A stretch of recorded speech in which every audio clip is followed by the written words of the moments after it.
Amis tireurs, bonjour. Je vous avais dit qu'on aurait présenté ce magnifique revolver 1958 Remington. Eh bien, il est là. Il est très joli. C'est une très belle arme. Je comparais hier avec un copain qui avait la même, mais dont le bronzage avait été poncé, qui donne un très bon effet aussi. Alors, qu'est-ce qu'on peut dire sur ce revolver, puisqu'il y a tellement de vidéos qui en parlent? Alors, on va essayer de montrer ça simplement. L'inconvénient de cette arme, on dit qu'il est facile, le barillet est facile à démonter, mais parfois il donne du fil à retordre. Alors, il y a deux petits trucs que j'ai trouvés comme ça, je ne l'ai pas depuis longtemps, et qui facilitent le démontage et le remontage, donc je vais vous montrer ça en même temps. Alors d'abord je vous le présente, j'enlève le stylo, brace, ouais, brace, hein, bon. Alors voilà, il a deux crans en armement, le premier cran qui ne sert qu'à bouger. On fait bouger le barillet comme on veut. Alors, quand on appuie sur la détente là, il n'y a rien qui se passe. Le premier cran ne tire pas. Il sert également, vous voyez, vous avez les chambres qui sont ici, là. Vous voyez, ça c'est une chambre où l'amorce vient dedans. Et ici, vous avez des crantages. Alors, il suffit de mettre, vous voyez, on va le prendre comme ça. Je ne sais pas si le caméraman peut voir.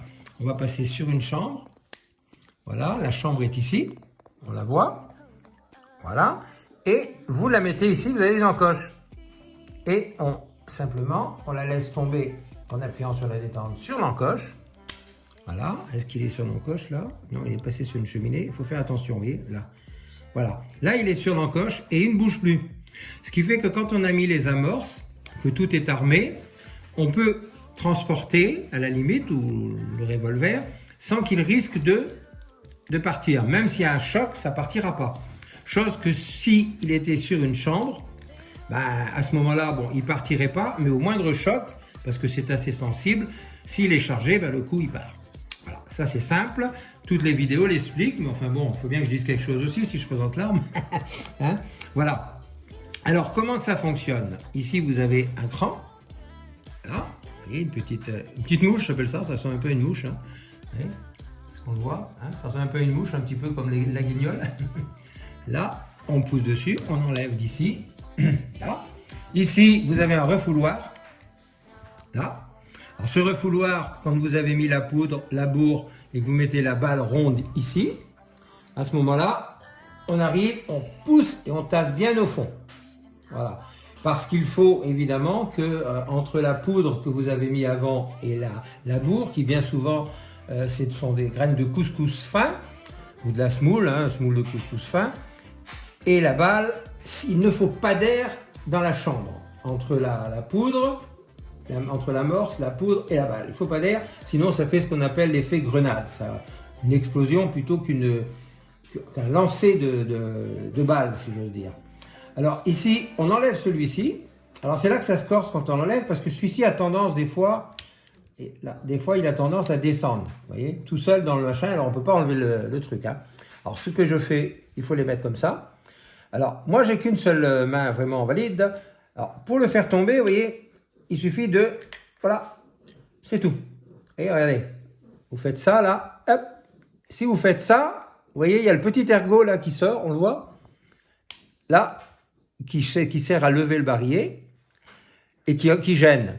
Alors pour le remettre, c'est la même chose. Si vous voulez le mettre là, qu'est-ce qui se passe? Il touche là. Donc, vous ne pouvez pas. Alors, on peut le mettre soit au premier cran. Voilà. À ce moment-là, vous le mettez bien en face ici. Bien droit. Attendez voir, je mets là. Voilà. Vous le mettez bien droit.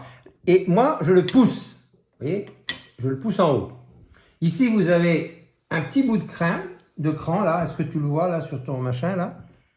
On le voit là?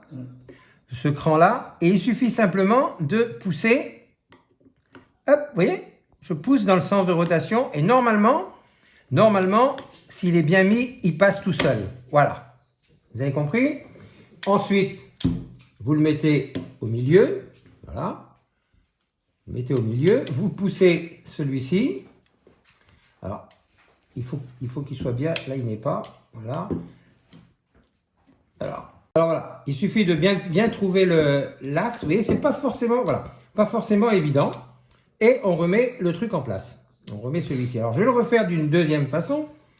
Alors, je vais enlever. Je mets ma main là parce qu'il va tomber tout seul. Voilà. Ouais, ben là, il ne veut pas tomber tout seul. Ah bah oui, c'est normal qu'il ne veuille pas tomber tout seul, c'est de ma faute. Voilà.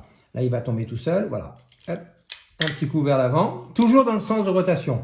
Voilà. On va essayer de le remettre de la deuxième façon.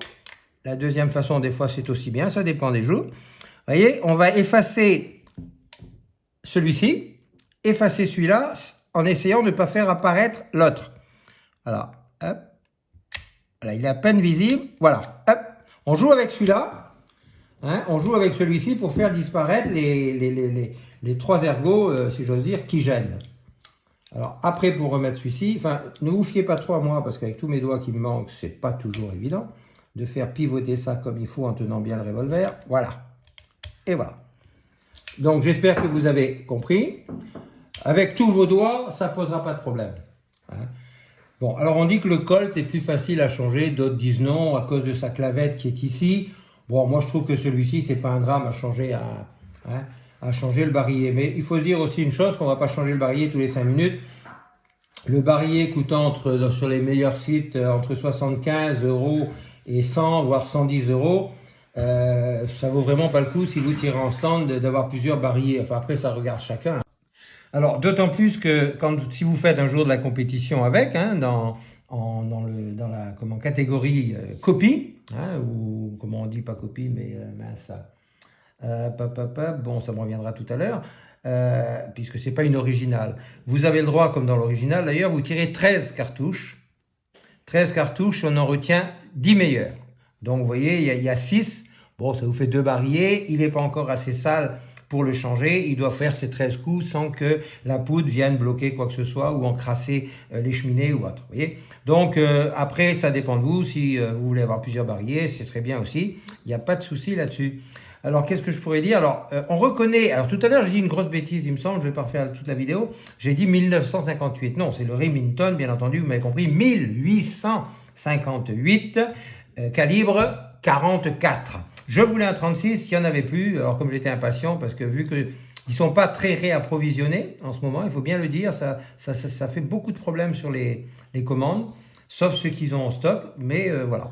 Alors on reconnaît ce Remington, alors à son classique renfort qu'il y a ici, bien sûr, les 2 vis que vous avez là, parce que sur les Colt, il y en a 3, c'est-à-dire que quand vous enlevez celui-ci, le fameux levé qui fait tourner le barillet, là, la came qui fait tourner le barillet, elle se dévisse et se sépare pour le nettoyage. On le reconnaît ici à ce chanfrein qu'il possède aussi avec le Texas, hein, qui n'était pas, c'est une copie aussi de Pieta, hein, il faut dire que c'est du Pieta, qui en fait n'existe pas. En réalité, le laiton, c'est un laiton, c'est le Texas, il n'existait pas, c'est une invention qu'ils ont fait d'après ce que j'ai lu. Et on le reconnaît, il y a le Speer Bur aussi, qui lui est tout droit. Et qui est, je pense, c'est un Colt, je ne dirais pas de bêtises. Non, c'est Speer et Bur qui l'ont fait eux-mêmes, c'était le nom des ingénieurs qui l'ont fait. Et donc, il est tout droit ici, et il est en laiton celui-là. Voilà. Alors, il y a un grand dilemme, l'acier, le laiton, l'acier, le laiton. Bon, tous ceux qui ont du laiton disent que ça tient le coup. Le tout, c'est de ne pas mettre des charges de guerre. D'autant plus qu'ici, on vous recommande, le constructeur, sur son petit bouquin, il vous recommande 80 grammes à 1 gramme. 0,80, pardon, qu'est-ce que je dis? 0,80 grammes, je répète, à 1 gramme. Donc, vous voyez, si vous mettez 0,80 même dans un laiton, il ne se passera pas beaucoup de problèmes. Voilà, j'ai fait le tour. Si vous avez des questions, surtout, vous n'hésitez pas. Très belle crosse, n'est-ce pas? Il y a tout le mécanisme à l'intérieur. Bon, bah, je ne vais pas le démonter parce que bon, c'est assez compliqué pour moi de démonter et remonter. Donc, mais bon, je le ferai quand il faudra le nettoyer, mais pas avant. Voilà, je voulais présenter. N'hésitez pas à des questions. Ça fait toujours plaisir de voir que les gens y suivent. Alors, moi, je le trouve très beau. Je vous le conseille. Ah, il est quand même assez lourd. Hein, il fait le poids qu'on lui dit. Hein. Alors, le poids, c'est 1,25 kg. Voilà, je l'ai trouvé. Alors, par contre, une chose à dire quand même. Je voulais un 36, comme je l'ai dit. Le 36 fait 6 pouces et demi. À 2 cm 54 le pouce, vous faites le calcul.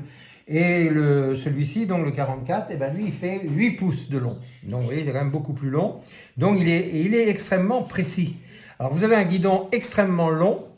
Donc, suivant la distance que vous tirez, vous pouvez le prendre soit pratiquement à ras du canon, un peu plus haut, ou juste le bout. Ça dépend de la distance. Si vous tirez à 25-50 mètres, c'est à vous de voir suivant comment vous le tenez. La seule chose, c'est la crosse est un peu juste, c'est vrai. Vous voyez, moi j'ai une main à peu près. Donc voilà. Si vous la mettez là, au bout d'un moment, vous allez avoir celui-là qui vous rentre dans le doigt. Donc en le mettant comme ceci, voilà, on est bien plus. Après pour l'armée, voilà. C'est un peu loin à les trouver, mais c'est une question d'habitude. Voilà, je crois que je vous ai dit l'essentiel. Alors surtout, n'oubliez pas les pouces bleus, n'oubliez pas... Merci aussi à mes 101 abonnés. Hein, on a franchi le cap, on est arrivé à 101 abonnés. Donc je les remercie et bon, ben, n'hésitez pas pour les commentaires, on se retrouvera bientôt. À la prochaine, amis tireurs, à la prochaine.